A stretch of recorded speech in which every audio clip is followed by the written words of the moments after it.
Guys, I think they tornado. I added a mod sorry. Okay.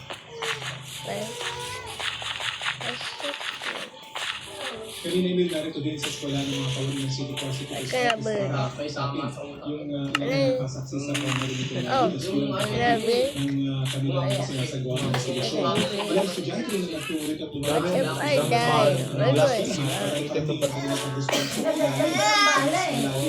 Balik pa ng Ano mga pa nag-read?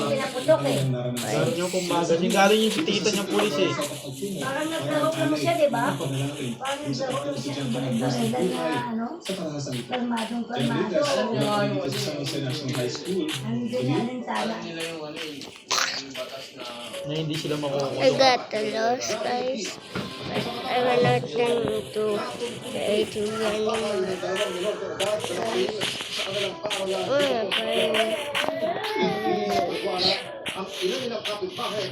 Nagawa akong magandang bahay dyan bukas. Tingnan mo. Hindi. Di. Magano di.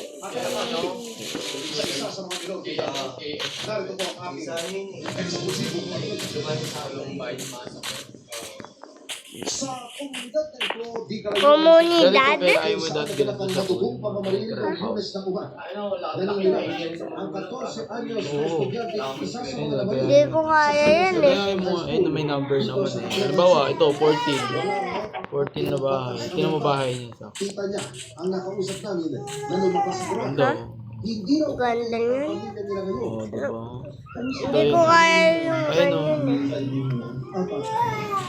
Nandiyan siya sa Ano kanila. siya? Ayusin mo dito sa air. Mga ayotriang yan. Ay, gulat na gulat daw nang mapanood nila sa TV. Mga ayotriang yan eh. Incident.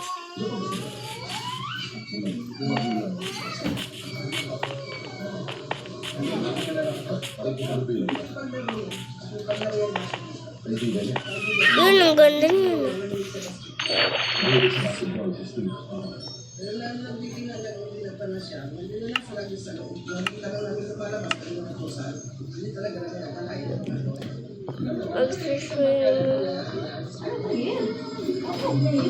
Mamatay na ako. Maging ang grade 10 student na ito, nakakita din ng suspect. Hindi raw makakawala nang makita niya ng karapan na ang namamarilo sa kanilang eskwela ka ay ang kanyang kababa.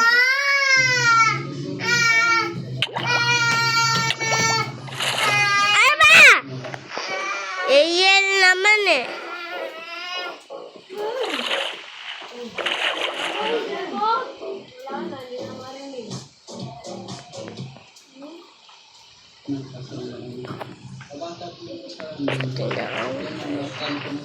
Better with that tornado last.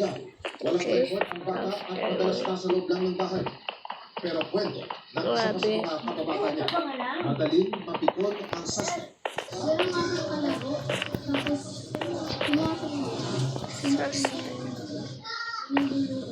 So dati nakakaroon siya. Dati po din, dito niya yung kapatid ko. Dito na lumabas. Tumakbo siya.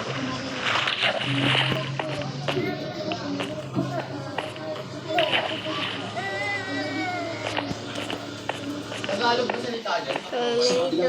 after cataclysmic. At what I have is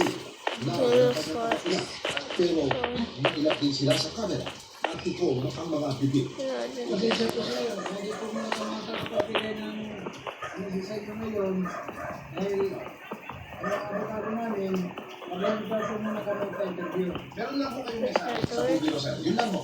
Kaya po muna sir, baka muna sir, baka muna. Kaya po muna sir, pasensya muna sir. Ang isa sa mga guro ng mga batang sagot sa pamamaril na kilala ang mga bata na tahimik at hindi ba sa tulo.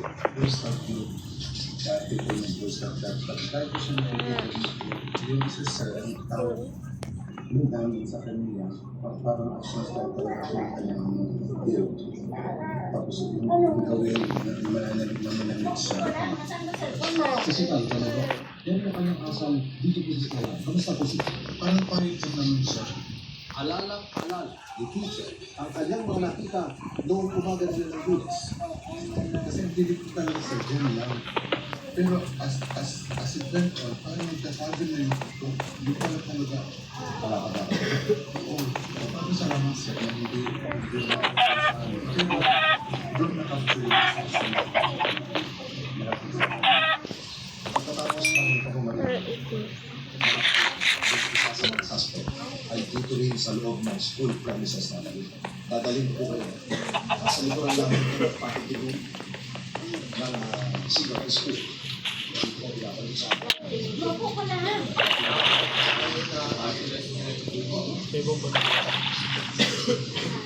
Wala na ako isa. At ang tumakit at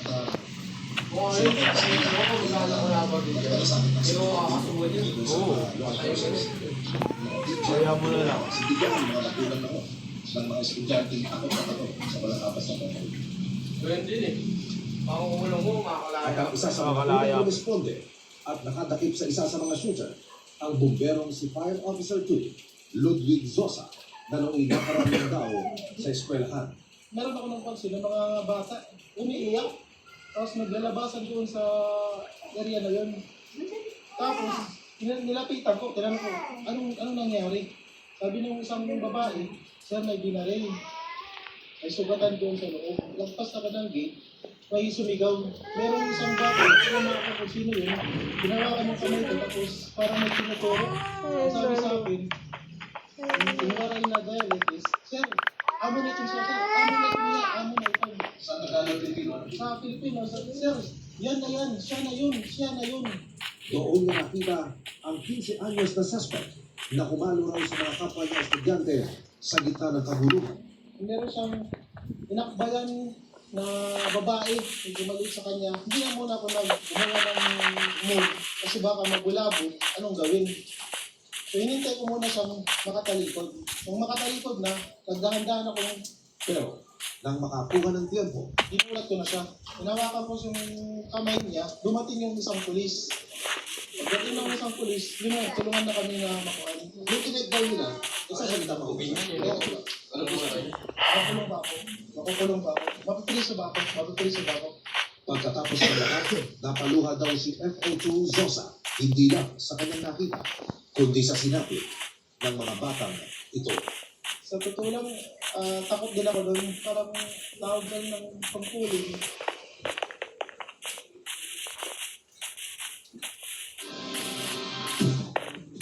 Sa Biyernes na, inaasahang magsasampa ng reklamo ang pulisya kaugnay ng pagkamatay ng dalawang varsity player ng Ateneo de Manila University. Karamihan sa 10 hanggang 15 posibleng dawit sa reklamo ay staff ng basketball team ng Ateneo.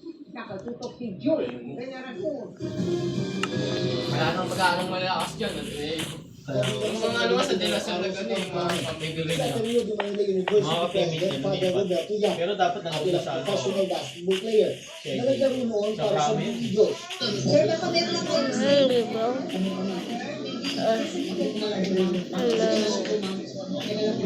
Huwag ka naman ganun siya, kung makakawala ka naman, excuse me lang po. Ang kanilang pagharap ay kaugnay pa rin sa isinasagawang investigasyon ng PNP-CIDG sa pagkanulag ng mga pinag-ispilip athletes na sina Rene Batermonia at Tibay Nadini. Sabi ni DILG Secretary John Vic Rimulya, 2 araw na lang at matatapos na ang investigasyon. Almost 100 reports. Siguro 1,200 na pahina ng testimonya ang galing sa mga nanda doon at halos kumpleto na kami. Conclusive na at very confident sa case build up na ang CIDG. Sa Biyernes ay nakahanda na raw ang PNP-CIDG na magsampa ng reklamo sa Department of Justice. Sabi ng DILG, hindi pa masabi sa ngayon ng PNP kung ano ang reklamong isasampa. Pero nasa 10 hanggang 11 individual na kasama raw sa basketball team ng Ateneo ang maaaring sumali dahil sa pagkamatay ni Rene Batermonia at Tibay Nadini. Alas na po sa investigation namin, medyo conclusive na sa Biyernes sa DOJ for filing ng kaso. Alright. Good boy pa siya, no? Siya rin eh. Kumpal ng babae, pinahinto yung may kaso yun. Bigla niya pinahinto yung CPR. Well, kung titignan niyo, of course, there is death. Sumuka na nga eh. Pagka merong death, is there a criminal liability, whether negligence and leading to violation of the anti-hazing law if kung magpupunta rin. Kabilang sa mga ipinatawag bukas ng PNP CIDG, si Smart Chairman, President and CEO Manny Pangilinan. Matatandaan na base sa mga impormasyong nakalap ng PNP CIDG, ang Smart Communications daw ang lumalabas na nangangasiwa sa basketball program ng Ateneo. Pero dati nang sinabi ng MVP Sports Foundation na nagbibigay lamang sila ng pondo sa Ateneo basketball team. Hindi rin ito pag-aari. At hindi rin ito Roblox boy. Ikaw tae, mangkiguya.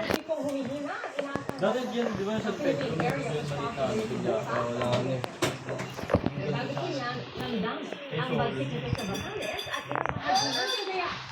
Nakatuto. Si Jack.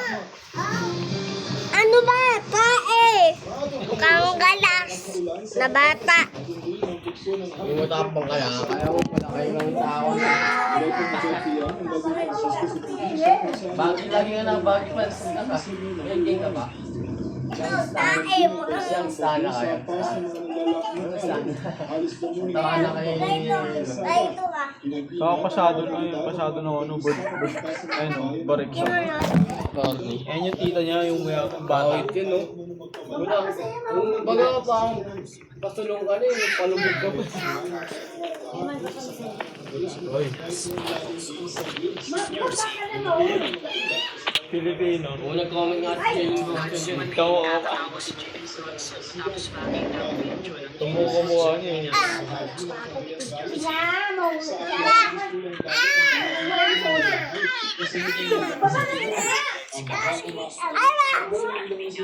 Ayun naman.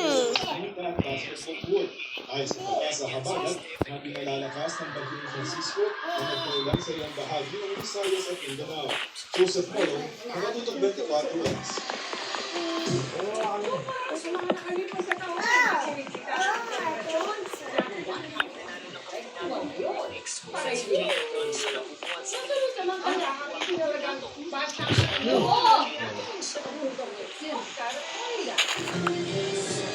Sana kasi.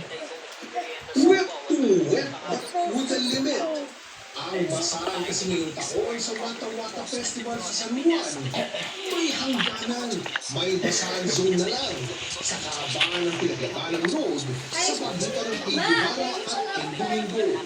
Pagdambasa ka sa labas niyan, itagot ka kay Mayor. Ito ay isang responsible na pagkakasa. Responsible na yung basahan zone ay bawal po ng basahan. May pinagdabawal ang paggamit ng maruming tubig, water bomb, at high pressure hose. Bawal din buksan ang mga dumaraang sasakyan. Kung kayo po ay mahuli, kung mapasa outside ng basahan zone, ay mag-iipiso po yan. At maaaring makulong po kayo ng 10 araw. Para makatiyak, aabot sa halos 500 pulis ang ipinakalat sa lugar. Bagay ay kinatuwa naman ng mga taga-San Juan. Kaya naging ang lahat. Si Lola na may water gun. Sina kuya at ate na isinama pa ang fur babies. Di rin lang ang kapansanan. Yun nga lang, pati ang inyong lingkod na nakiusap ng huwag munang babasahin habang nagla-live, di nakaligtas. Sa kabuuan, ayon sa San Juan Police, generally peaceful ang naging pagdiriwang. Bagaman di mawawala ang mga makukulit, nagawan naman ng paraan para di magkagulo. Dinagdagan ko yung deployment natin by segment. Kaya pag may nakita kami ng mga grupo na nag-islaman, ibabanggan, binababa na namin para hindi mag-cause ng trouble. Para pinag-iwalay na namin. Oscar Oida, nakatuto, 24 oras.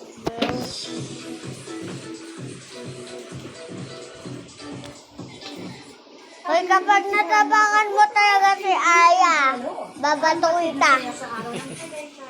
Babato mo siya? Oo, babato ko talaga to.